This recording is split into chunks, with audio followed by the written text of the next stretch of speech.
Bună ziua și bine v-am găsit la o nouă rețetă pe acest canal. Astăzi vom face pastă de fistic sau unt de fistic, cum vreți să-i spuneți.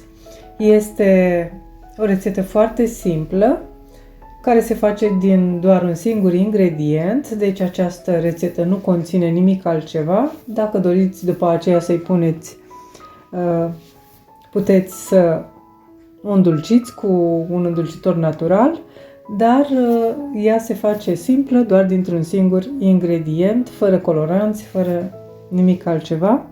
Și o să vă explic pe parcursul acestui video ce fel de fistic să alegeți pentru această pastă. Deci, dacă doriți să faceți în casă pasta aceasta pentru dulciuri, alegeți un fistic care nu este prăjit excesiv, deci un fistic nesărat, care este cu coaja mai albă, așa cum se vede. Deci dacă are coaja albă, va avea și miezul mai deschis, deci verde. Dar dacă este cu coaja mai maronie, atunci înseamnă că este prăjit excesiv. În general, cel care este sărat este prăjit excesiv și atunci va avea și miezul maroniu. Și nu are cum să ne iasă pasta verde, o să ne iasă maronie. Deci, într-un blender, eu am pus 250 de grame de fistic decojit. Ca să obțin 250 de grame de fistic decojit, am folosit 500 de grame de fistic cu coajă.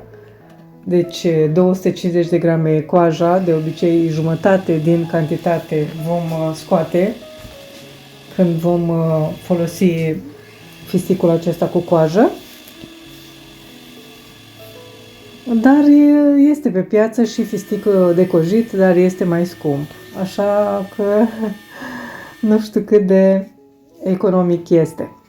Deci vom pune în blender fisticul. Prima dată se va măcina, se va mărunți. Vom mixa câteva minute, iar apoi vom opri blenderul și îl vom curăța.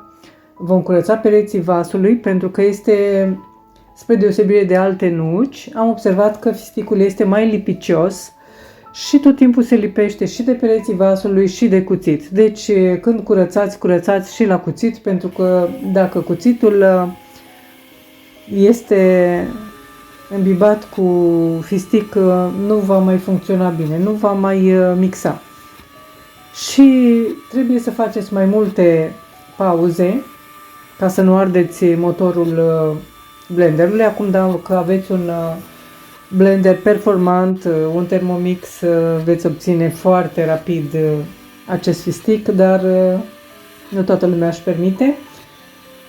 Dacă avem un blender obișnuit, așa cum am eu, deci va dura ceva timp mai mult decât la caju, la pasta de caju, la untul de migdale sau la untul de susan, pentru că fisticul este mai lipicios. Eu altă explicație nu am.